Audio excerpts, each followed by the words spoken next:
When I was a new teacher at a Native American school, we had Dave Reichart come speak to us about how Native American women made up a much higher number of victims of serial killers. He told us that when they were interviewing Ridgway after they finally got him to admit his crimes, he had raped and killed a prostitute one night, and then the next evening after dinner, he went to run an errand with his 6-year-old son. His son fell asleep in his truck, so he decided to drive back to the corpse and had sex with it while his kid was still sleeping in the truck. They asked him what would he have done if his son had caught him, and he answered, "Well, I would have killed him, of course." The detective said he said this casually and without any emotion. Carla Homolaka pleaded down to manslaughter after participating in the murders of at least 3 teen girls, including her own sister. She served a short sentence, after which she married her defense lawyer's brother. They had 3 kids together, and she lives free in Quebec. Richard Chase, the vampire of Sacramento, believed if a house was unlocked or the door was open that the victims were inviting him in. He believed it gave him permission to ambush them, kill the entire family, mutilate their bodies, and drink their blood. I'm telling you, there are at least 2 serial killers in Trinity County, CA. Probably living in either Weaverville, Lewiston, or possibly Hayfork, but it's for sure one of those towns. They're super small towns with just a little over or under 3,000 people each, but way too many people go missing. Google it, I'm not kidding, so many people just vanish/are found. It's not just hikers getting lost, though that happens pretty often out there too, but I can't even begin to count the amount of bodies that'd suddenly be found out in the woods, are found in the rivers, or floating in the lake. Even kids vanish sometimes. There's literally a 2-decades-old little memorial set up in something Moon Park that's next to the Joss house for one of them. I talk about a certain case of someone I knew IRL who literally rented from us who vanished, but I'm not sure the subreddit rules about that, as it's in that weird middle ground of being a cold case/active, so I'm just going to avoid dropping her name here. The cops out there always brush off the bodies and missing people as drug problems, but that's a load of bullshit. They care so little that they've even taken to calling them trim migrants, aka trimming immigrants, because they come out to work the pot harvest. I know I can't speak for all of them, but from what I grew up with, most of them are just chill hippie types who will literally stop to help you change a flat tire or chase down your horse for you if it gets away. Hell, they'd even show up for the search parties. And if that wasn't enough reason to doubt the drug claim, half the time, they're the ones printing off missing person flyers and handing them around themselves. Sure, a few of the head guys are straight-up criminals you don't want to mess with, but they're also the ones basically keeping the towns afloat, and we all knew it. The bosses would buy fertilizer in bulk from stores or by paying farmers for manure, and that would keep the hardware and grocery stores alive, because let me tell you, they needed a ton of stuff for their compounds. I literally remember one of the big bosses coming down with a translator and telling people he'd give them 20 grand cash for any information that led to whoever was doing it. Then the sheriff told us that anyone caught accepting money and giving him information would be arrested for criminal activity. And if that wasn't enough, I used to know a couple of the search and rescue guys who'd go out on searches, and they'd always say there were sections of the woods they were told not to go into. I'm not joking when I say some of them eventually quit because they swore there was something off about the people running the searches. We're not talking about risky areas either, just literal fields and some of the less rugged hills. But the main reason no one's been caught yet, other than the fact nothing's done about it, is the fact that Trinity County has no shortage of places to hide things. There are tons of abandoned mine shafts, forests, lakes, and I shit you not, there are even tunnels under Weaverville's Main Street that connect to all the businesses that connect back to the old Chinese temple. I'm not going to make this any longer by shoving a history lesson in here, but back in the gold rush when they were building the down, Chinese workers weren't allowed on the roads, so they wound up carving their own roads underground. If you think I'm shitting you, you can literally still tour them today. There used to be more, but supposedly those collapsed, but I'm not so sure. If that wasn't enough, being out in the woods means there's mountain lions. And whenever they scream, the locals write about them all the time on the local Facebook groups, just in case it's not actually a cougar. I loved living out there, but we just couldn't do it anymore after our renter vanished out of nowhere. Nothing was done about it. She was a local since birth, and the cops still called her just another trim migrant. David Parker Ray, aka the Toy Box Killer, would abduct women and then subject them to weeks of physical and sexual torture before letting them go after giving them a cocktail of drugs to make them forget their time together. The worst part, though, is he had a recording he would play for newly abducted women about what to expect. Transcripts of this recording exist, and I say this as a true crime fan who has read some fucked things. It's one of the most disturbing things I've ever read. Dean Corll inserted glass tubes into the urethras of teenage boys. He abducted, which he then shattered with a ball-peen hammer while he had them bound. He would do this and other terrible things to them for up to days at a time before murdering them. Also, Corll invented the handcuff trick that Gacy later used. The handcuff trick was you would tell a naive young person that you could show them a cool trick on how to escape handcuffs. Have them bind themselves, then tell them the trick is you need a key and proceed to murder them. It's weird to me how normal they are in that they could do heinous things and just go about their day. Like it doesn't affect them at all. I watched the Night Stalker documentary about Richard Ramirez and he just didn't seem to feel any type of way about anything. And his victims were all different ages, races, and genders. He didn't really have a preference. No certain thing that triggered him. Sometimes he murdered, sometimes he didn't. Sometimes it was SA, sometimes it was torture. He just chose randomly and made it up as he went. John Wayne Gacy killed his first victim due to a misunderstanding. He picked up a 16-year-old who had just arrived in his city from out of town and brought him home with him. Nothing sexual happened. Then in the morning the kid went to make breakfast and happened to be holding a kitchen knife in his hand when he went to Gacy's room to wake him. Gacy mistakenly thought the kid was trying to do him in and killed him as a result, even when the boy showed no signs of resistance and even signaled he was surrendering. That murder was the one that set him off on his killing spree because he realized he got off on killing people. What's even worse is that the boy came from a loving family and right before he met Gacy he was traveling to Iowa to see his aunt. They didn't bother looking for him when he failed to contact them because they were used to him traveling extensively and simply hoped he would call them eventually. Their clue that he was never coming back was when his grandfather died 2 years after he was murdered and he didn't show up at the funeral.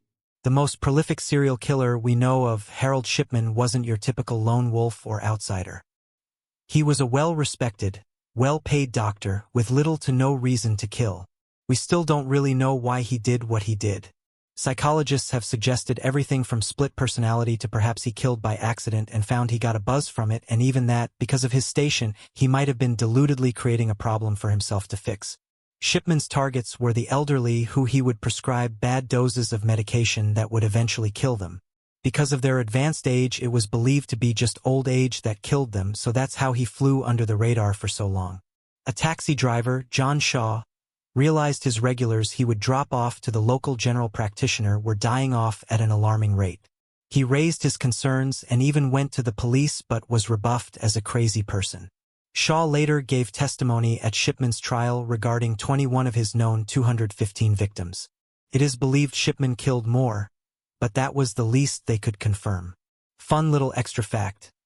My dad used to work at our local hospital, and for certain criminals they used to pick hospitals at random for treatment so no one knew they were there. He was on his way into work when he saw a little old man getting escorted into a police van at the main door. The old man saw him and waved. My dad waved back awkwardly, thinking nothing too much of it. My dad's mate on security told him, "I do hope you realize you've just waved goodbye to Harold Shipman." Just how close Rose West, British serial killer who murdered dozens with her husband Fred, got to getting away scot-free with all of her crimes. She was able to lie her way through everything, claiming Fred was abusive and forced her to help dispose of the bodies. She spun such an intricate web of lies that it pinned everything on him, and when he killed himself in prison, either to protect her or out of despair, that meant they had to give her a plea bargain since they couldn't prove anything else otherwise. If not for the fact that Fred had an alibi for when Rose killed her stepdaughter Charmaine, the cops wouldn't have nailed her. I think the most disturbing fact is that the ones we know about are just the ones we know about. And I don't mean like we just don't catch all of them. I mean that some things just don't make the headlines in the same way. I say this because I've worked in healthcare for a long time and as an EMT in an ER for most of my career thus far. You'd really surprised by the things I've been privy to, and I say this as an American in 2025 where literally nothing is surprising anymore. I also want to stress that this isn't because we just happened to see patients who had somehow been impacted by a serial killer, but that we got a lot of involuntary psych admissions and would ultimately hear the stories they were willing to share. I would often have to do high-security psych observations for like 12 hours at a time. You'd hear some wild shit. Also, not serial killers necessarily, but when I worked in a pediatric hospital they would run any visitors to the hospital and any adults getting admitted with their child to a unit from the ER through Megan's Law before being allowed on patient units. It was a daily occurrence that some kid's dad or their mom's boyfriend would flag on Megan's Law and staff would have to explain to the family why the dude was being escorted out of the building instead of staying with the family. Usually the family had no idea until that moment. Yikes. Jeffrey Dahmer killed his first victim just weeks after graduating high school. He was later pulled over by police with the dismembered body in garbage bags in his car at 3 in the morning. Dahmer claimed it was regular garbage that he forgot to take out and was taking them to the dump because he couldn't sleep, and the police believed him and let him go. Had those cops even bothered taking a closer look, Dahmer's killing spree would have ended before it began. Not a fact but a story. My great-grandma used to shop at the store Ted Bundy used to work at, and she really loved him. She introduced him to my aunt and pretty much forced my aunt into a date with him by nagging her. My aunt said she made up an excuse and left after a couple minutes because of how creepy he was. She said he was very fake and his emotions kept flip-flopping, like he'd be talking about something and pretend like it didn't bug him, but then his mask would slip for a second and he'd show his real self, then slip back into his fake self and keep talking, then his mask would slip again. My aunt said he was very handsome, but his personality was so fake it scared her, so she wouldn't talk to him anymore after that. The Night Stalker would call his victims and creepily whisper, "I'll kill you." Albert Fish would embed nails into his genitals, some of which never got taken back out. John Wayne Gacy kept the rotting corpses of his victims under his house. Jeffrey Dahmer was baptized in the same moment John Wayne Gacy was executed. Joe Monte would serve the remains of his victims as burgers to his customers. The otaku killer strangled his fist victim with his deformed hands, did things to the body and left it to rot. All his victims were children. A lot of the Golden State Killer messed me up. He was a cop. He had a family who assumed he was normal because he had such a good human mask that he had crafted. That man got up at like 7 a.m., did a whole cop shift, got home at like 5 p.m., had dinner and went to bed at like probably exactly 8 p.m., proceeded to drive 90 minutes to stalk, harass, etc., maybe driving back at like 2 a.m. and only getting a few hours of sleep before doing it all again. Everyone associated with the case assumed he had to be a local because how else did he know so much? He would attack on the days of the week the husband worked or when the women were alone. He knew schedules and home layouts. Even having some logistical idea of how he did it, it still makes so little sense. How did he do it? He was caught stealing dog repellent. He knew both that he couldn't just buy it, but also that the homes he was attacking had dogs.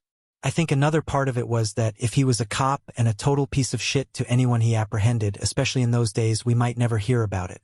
Rough someone up enough and they wouldn't want to risk reporting it. Everything I learnt about D'Angelo has horrified me. Peter Curtin, the vampire of Dusseldorf. Shortly before his head was placed on the guillotine, Curtin turned to the prison psychiatrist and asked the question, "Tell me, after my head is chopped off, will I still be able to hear, at least for a moment, the sound of my own blood gushing from the stump of my neck?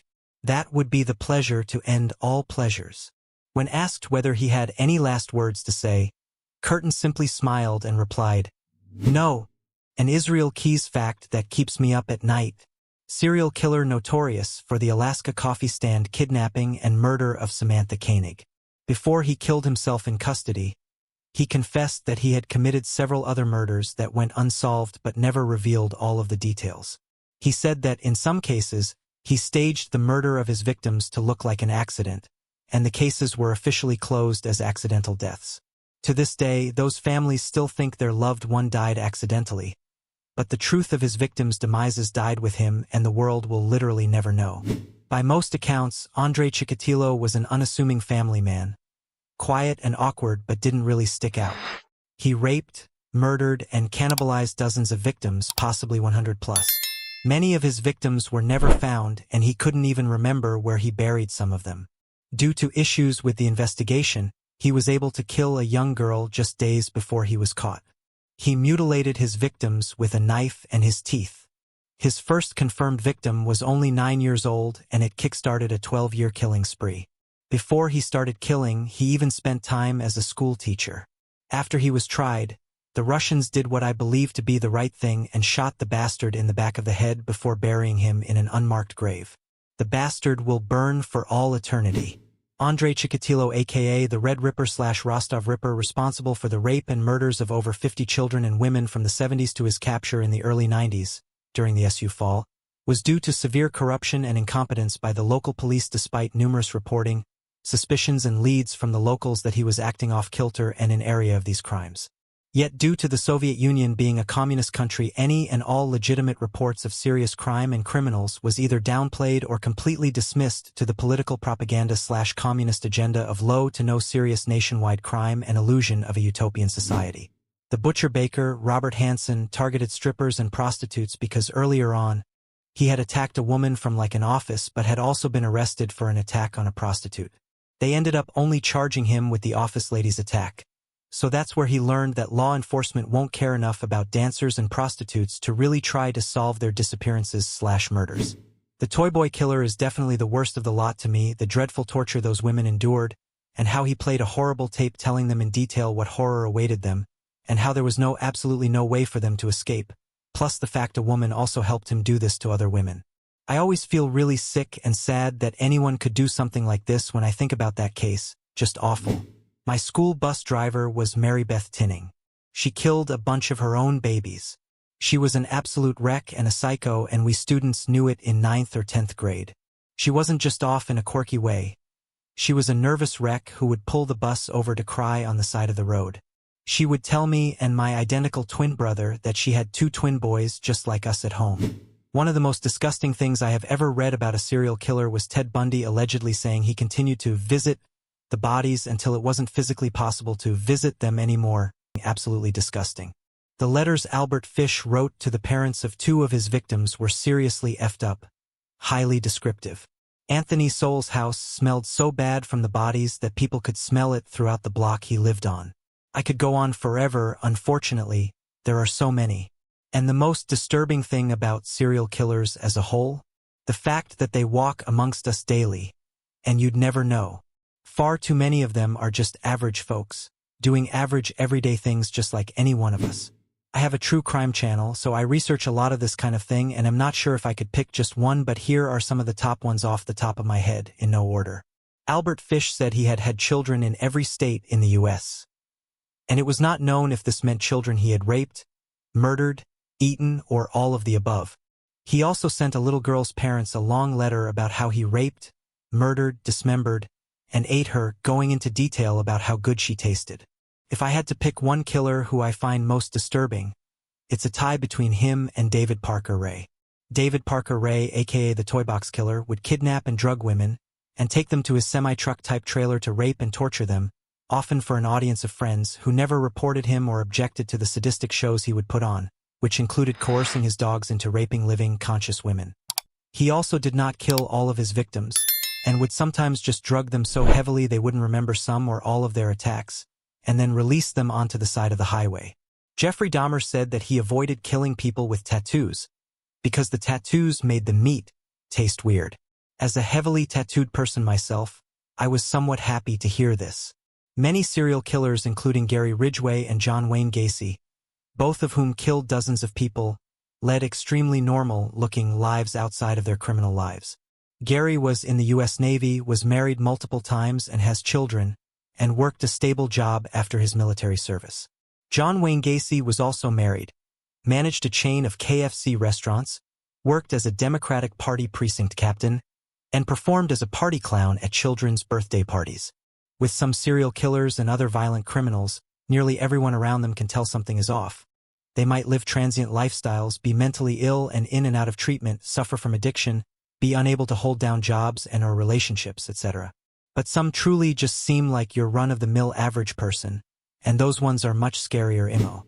Many of them have done good deeds before and after their killings. Jeffrey Dahmer was a U.S. vet. John Wayne Gacy was a businessman and active in the community and preformed as a clown for children.